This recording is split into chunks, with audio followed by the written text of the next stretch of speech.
So, hello everyone. Today we'll be talking about the drugs that are used in case of COVID-19. As we all know कि COVID-19 is caused by novel coronavirus और इसके ज़्यादातर cases self limiting होते हैं, लेकिन कुछ कुछ cases ऐसे भी होते हैं जिसमें हमें ड्रग्स देने की ज़रूरत पड़ती है। तो जो ड्रग्स हम देंगे इन केस ऑफ कोरोना वायरस वो हम याद करेंगे with the help of a story. तो जब भी किसी बंदे को कोरोना होगा तो वो किसके पास चला जाएगा? भगवान जी के पास चला जाएगा। कोरोना हुआ बंदे को और भगवान जी के पास चला गया। तो ये बंदा क्या हुआ, इसको कोरोना हुआ था और ये मर के भगवान जी के पास चला गया। और ये भगवान जी कौन से हैं? राम जी। ठीक है, तो कोरोना वाला बंदा मरेगा और वो राम जी के पास चला जाएगा। अब ये जो हमारे राम जी है ये थोड़े देसी है, तो ये क्या करते हैं, ये सोचते हैं कि मेरे को किस सिटी में, मतलब दुनिया की किस सिटी में मेरे को ये कोरोना भेजना है। तो ये क्या करते हैं कि बारी बारी से टॉस करते हैं। ये बारी बारी से टॉस करते हैं उस सिटी के लिए जिसमें इनको कोरोना वायरस भेजना है। ठीक है, तो हमें क्या पता चला कि जो कोरोना होता है अगर वो किसी इंसान को हो जाता है तो वो इंसान राम जी के पास चला जाता है। और हमारे राम जी थोड़े देसी है, इसीलिए वो क्या करते हैं, बारी बारी से टॉस करते हैं उस सिटी के लिए जिस सिटी में उनको कोरोना वायरस भेजना है। ठीक है, अब जो इनका टॉस करके रिजल्ट आया वो किस सिटी के लिए आया? वो उस सिटी के लिए आया जिसमें एक लड़की डी है और इस डी का कल एग्ज़ाम है, लेकिन फिर भी ये बेब बन के, फिर भी ये डी जो है शी इज़ अ बेब और वो बालों में तेल लगा के सोई हुई है। ठीक है, तो इस डी लड़की का कल एग्ज़ाम है, लेकिन फिर भी ये बेब बन के और बालों में तेल लगा के सोई हुई है। अब जब इसने बालों में तेल लगा रखा है तो इसके बालों की स्पाइक्स बन रखी है, तो ये भी तुम्हें याद रखना है। So this was all about the story, जिससे हम याद करेंगे the drugs that are use in case of corona virus. कि कोरोना होने की वजह से जो बंदा होता है वो राम जी के पास चला जाता है। हमारे राम जी थोड़े देसी है तो इसलिए वो बारी बारी से टॉस करेंगे उस सिटी के लिए जिस सिटी में उनको कोरोना वायरस भेजना है। तो अब टॉस आने पर क्या रिजल्ट आया कि कोरोना वायरस उस सिटी में जाएगा जिसमें एक डी नाम की लड़की है जिसका कल एग्ज़ाम है, लेकिन वो सो रही है बेब बन के बालों पे तेल लगा के। और बालों पे उसने तेल कैसे लगा रखा है कि उसके बालों की स्पाइक्स आ रखी है। ठीक है, तो इससे हम याद करेंगे इंडिविजुअल ड्रग के नाम। तो जो हमारे राम जी है वो क्या है? देसी है। तो जो हमारे राम जी है वो थोड़े देसी है, तो इससे हम अपना ड्रग याद करेंगे रैम डेसी विर, क्योंकि एंटीवायरल है तो विर आ जाएगा। तो राम जी देसी है तो रैम डेसी विर। ठीक है, अब वो बारी बारी से सिटी के लिए टॉस कर रहे हैं। तो बारी बारी से सिटी के लिए टॉस कर रहे हैं तो उससे क्या हो जाएगा? उससे हो जाएगा हमारा बैरी सिटी निब। बारी बारी से सिटी के लिए तो बैरी सिटी निब। क्या कर रहे हैं? टॉस कर रहे हैं तो टोसिलीजुमैब। टॉस कर रहे हैं तो टोसिलीजुमैब। तो बारी बारी से सिटी के लिए टॉस कर रहे हैं। और फिर टॉस में कौन सी लड़की आई है? डी नाम की लड़की आई है जिसका क्या हो रहा है? एग्ज़ाम होना है कल को। तो डी से हो जाएगा डेक्सामिथासोन और उसका क्या है? एग्ज़ाम है कल को, तो डी एग्ज़ाम, तो डेक्सामिथासोन डेक्सामिथासोन। ठीक है, तो हमें सबको पता है कि डेक्सामिथासोन इज़ अ स्टेरॉइड। तो ये आ गया ये। ठीक है, फिर वो क्या है? वो बेब बालों में तेल लगा के सोई हुई है। ठीक है, तो बेब बालों में तेल लगा के सोई हुई है और उसके बालों की क्या बन रखी है? स्पाइक्स बन रखी है। तो इसमें हम monoclonal antibody against spike protein लेते हैं और बेब जो है वो तेलो बन के सोई हुई है, तो बेब टेलोविमैब। ठीक है, और सो रही है तो sotrovimab. Okay, so this is how we are going to learn all the drugs. तो एक बार ये सारे ड्रग्स जो हैं इनके नाम दोबारा से देख लेते हैं। तो डी का एग्ज़ाम था तो ये हो जाएगा डेक्सामिथासोन और डेक्सामिथासोन होता है एक स्टेरॉइड। बारी बारी से सिटी के लिए टॉस कर रहे थे तो बारी बारी से सिटी के लिए तो बैरीसिटेनिब। टॉस कर रहे थे तो टोसिलीजुमैब। कौन कर रहे थे? देसी राम, तो रैम डेसी विर। और जो डी थी वो क्या कर रही थी, उसने अपने बालों पे स्पाइक बना रखी थी तेल लगा के। सो जो बेब थी शी वॉज टेलो, सो बेब टेलोविमैब, उसने स्पाइक बना रखी थी। सो बेब टेलोविमैब क्या है, एक मोनोक्लोनल एंटीबॉडी है। Mab means monoclonal antibody against spike protein. और सो रही थी तो sotrovimab. So now let's talk about the individual drugs. तो सबसे पहले हम बात करेंगे डेक्सामेथासोन के बारे में। तो हमने डेक्सामेथासोन कैसे याद किया था, डी का एग्ज़ाम था। अब तुम्हें बताओ कि एग्ज़ाम के लिए इंसान शुरू से तैयारी थोड़ी करता है, नहीं करता, मोस्टली बच्चे नहीं करते। जब बिल्कुल एकदम पेपर आने ही वाला होता है, बिल्कुल एकदम सीवियर कंडीशन हो जाती है, तब बच्चे पढ़ना शुरू करते हैं। अब अगर बच्चे बिल्कुल पेपर से एक दिन पहले ही पढ़ेंगे तो उनके नंबर कितने आएंगे, उनके नंबर आएंगे 6। तो 100 में से बच्चे के 6 नंबर आएंगे तो उनकी हालत टाइट हो जाएगी, उनको हाइपरग्लाइसीमिया हो जाएगा। ठीक है, तो डेक्सामेथासोन से हम क्या याद रखेंगे, डी का एग्ज़ाम। तो एग्ज़ाम के लिए कोई शुरू से तैयारी करता है, नहीं करता, आखिरी टाइम पे आके तैयारी करते हैं जब बहुत ज़्यादा सीवियर सिचुएशन हो जाती है। अब ऐसे टाइम पे तैयारी करोगे तो 6 नंबर आएंगे। 6 नंबर जब तुम अपने देखोगे तो तुम्हें टेंशन के मारे हाइपरग्लाइसीमिया हो जाएगा। एक और बात, जो डेक्सामेथासोन है हमें पता है वो स्टेरॉइड है। हमने गायनी में भी पढ़ा होगा कि अगर हमें फीटस की लंग मैच्योरिटी करनी होती है तो उसके लिए हम स्टेरॉइड्स देते हैं। इसका मतलब steroids are very helpful in case of lung, मतलब लंग्स के लिए steroids are very helpful, this you will have to learn.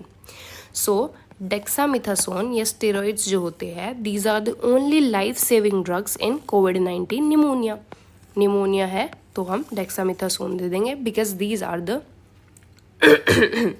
Only life saving drugs. And अब हमें क्या पता था कि एग्ज़ाम के लिए शुरू से थोड़ी कोई पढ़ता है, तो ये अर्ली डिजीज़ में हम अवॉइड करते हैं dexamethasone. So these are avoided in early disease. तो शुरू के 7 दिन हम डेक्सामेथासोन नहीं देंगे।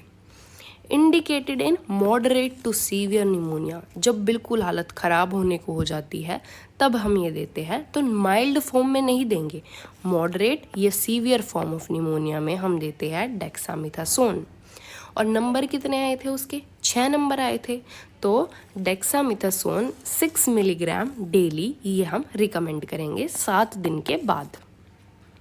अब इसके एडवर्स इफ़ेक्ट्स क्या होते हैं, अब उसके 6 नंबर वो देखेगी तो वो टेंशन में आ जाएगी, जिसकी वजह से उसको हाइपरग्लाइसीमिया हो जाएगा। तो इसके एडवर्स इफ़ेक्ट है hyperglycaemia.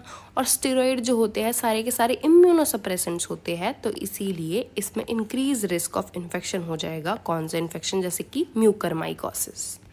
So this was all about dexamethasone which is a steroid. तो अब हम आते हैं रेमडेसिविर पे। सो रेमडेसिविर हम कैसे याद करेंगे, R for remdesivir, R for RNA। तो जो हमारे रेमडेसिविर होते हैं, these inhibits RNA dependent RNA polymerase. ठीक है, तो एक बात हमारे रेमडेसिविर के बारे में हो गई ये। अब रेमडेसिविर में आ रहा है देसी। तो जो देसी लोग होते हैं उनमें बहुत ज़्यादा एनर्जी होती है, तो इसीलिए वो शुरू में ही सारा का सारा काम करके ख़त्म कर देते हैं। तो देसी लोगों में बहुत ज़्यादा एनर्जी होती है तो वो इसीलिए ही शुरू में सारा काम करके ख़त्म कर देते हैं। लेकिन अगर उनकी लिवर और किडनी ख़राब है तो हम उनसे कभी भी ये काम नहीं करवाएंगे, क्योंकि वो बहुत ज़्यादा हिम्मत लगा देंगे। ठीक है, तो ये बात हो गई हमारे रेमडेसिविर के बारे में। तो इसका मैकेनिज्म ऑफ एक्शन देख लेते हैं। So unlike acyclovir it continues to add 2 to 3 nucleotide before it stop. तो ये क्या करेगा, एसाइक्लोविर की तरह एकदम से ही बंद नहीं कर देगा, ये स्टॉप करने से पहले उसमें 2 से 3 न्यूक्लियोटाइड जो होगा वो ऐड करेगा। The delay makes drug highly effective. ठीक है, तो इसमें क्या होता है, चेन टर्मिनेशन जो होता है थोड़ा सा डिले हो जाता है, अनलाइक एसाइक्लोविर। ये किसको इनहिबिट करता है, R for remdesivir, R for RNA dependent RNA polymerase. अब जो राम जी है वो इंसान की नस नस में रहते हैं, राम जी इंसान की क्या रहते हैं, नस नस में रहते हैं, तो इसीलिए हम नसों में देंगे, इसे इंट्रावीनसली देंगे। ठीक है, और ये क्या होते हैं, जो देसी लोग होते हैं वो शुरू में ही सारा काम करके ख़त्म कर देते हैं। So remdesivir is effective in first 10 days only, और इसको हम स्टेरॉइड्स के साथ देते हैं या baricitinib. So it is given with steroids. और अगर तुम्हारा लिवर या किडनी खराब होगा तो क्या हम देंगे? नहीं देंगे। So it is contraindicated in liver and kidney disease. सो हमें पता है अगर हम किसी भी चीज़ को इंट्रावीनसली दे रहे हैं, यूजुअली अगर हम इंट्रावीनसली दे रहे हैं इसका मतलब कि कोई ज़्यादा सीवियर सिचुएशन है। So it is indicated for all the hospitalized patient, moderate to severe अगर निमोनिया हुआ तो, अगर patient is on oxygen therapy, and it is the only US FDA approved drug for COVID-19 pneumonia. तो जो हमारे राम जी है उनका मतलब उनको वीज़ा वगैरह नहीं लेना पड़ता कहीं भी जाने के लिए, वो US में भी ऐसे ही चले जाएंगे उड़ते उड़ते। So remdesivir is the only US FDA approved drug for COVID-19 pneumonia. This you will have to learn. So this was all about हमारा प्यारा सा remdesivir. Now we will be coming on tocilizumab. तो tocilizumab हमने कैसे याद किया था कि टॉस करा था, तो टॉस करने पे नंबर कितना आया था? तो टॉस करने पे नंबर आया था 6। ठीक है, तो हमें ये याद रखना है कि टॉस करने पे नंबर आया था 6। अब बाकी जो चीज़ें हैं टोसिलिजुमैब के बारे में वो हम इसके नाम से ही याद करेंगे। तो टोसिली के जो सी है इससे हम याद करेंगे साइटोकाइन रिलीज सिंड्रोम। ठीक है, तो टोसिली के सी से हम याद करेंगे साइटोकाइन रिलीज सिंड्रोम। IL टोसिल के IL से हम याद करेंगे इंटरल्यूकिन 6, क्योंकि 6 आया था टॉस में, तो IL इंटरल्यूकिन, कौन सा इंटरल्यूकिन 6।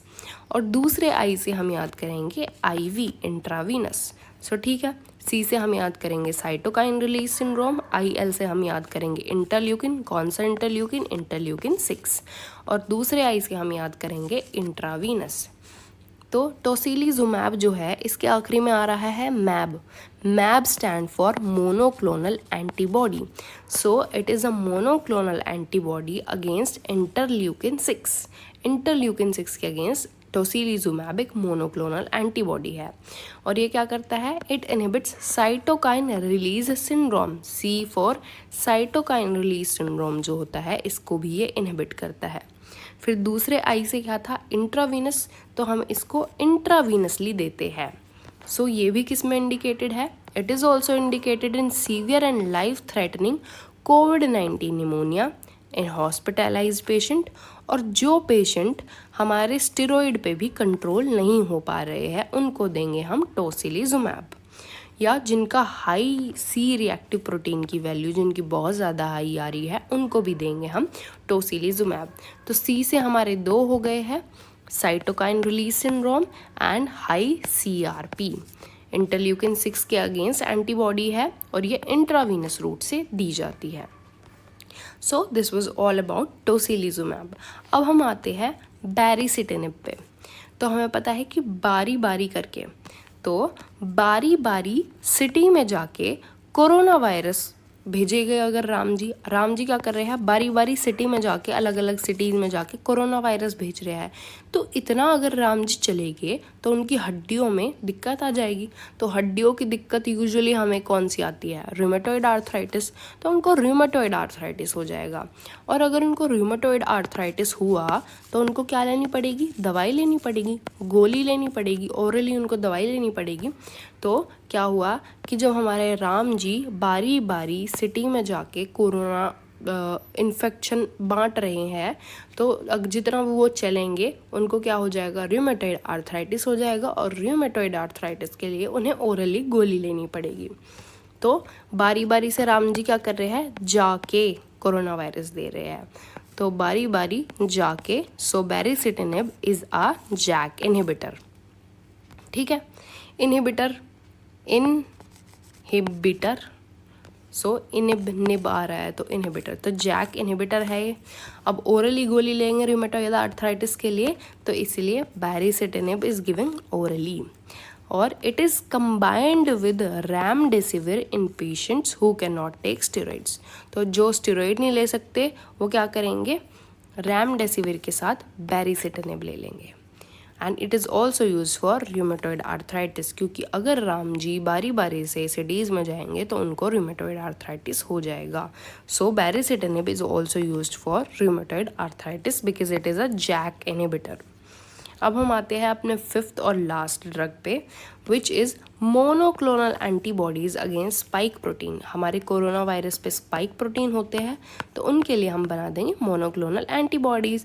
तो अगर मोनोक्लोनल एंटीबॉडी आ गया तो ड्रग के आखिरी में क्या आएगा, मैब आएगा। ठीक है, तो ड्रग कौन कौन से है, बेबटेलोविमैब, क्योंकि बेब बालों में तेल लगा के सो रही है, तो बेबटेलोविमैब, एंड सो रही है तो सोत्रीविमैब एक्सेट्रा। और it is indicated for OPD patient and it decreases the risk for hospitalization. तो ये याद रखना है कि जो हमारे स्पाइक प्रोटीन्स के अगेंस्ट हम एंटीबॉडी दे रहे हैं, ये ओपीडी पेशेंट में दे रहे हैं, हॉस्पिटलाइज में नहीं दे रहे हैं, ये आपको याद रखना है। So monoclonal antibody against spike protein is given in OPD patient, और वो हॉस्पिटलाइजेशन के रिस्क को डिक्रीज़ करती है। बाकी हमने जो ज़्यादातर ड्रग पढ़े हैं वो हॉस्पिटलाइज पेशेंट में देते हैं, सारे के सारे हॉस्पिटलाइज पेशेंट में यूजुअली देते हैं, लेकिन जो हमारे monoclonal antibody against spike protein होते हैं, these are given in OPD patient. So this was all about COVID-19, and I think you would have liked this video. Thank you so much for watching. Bye.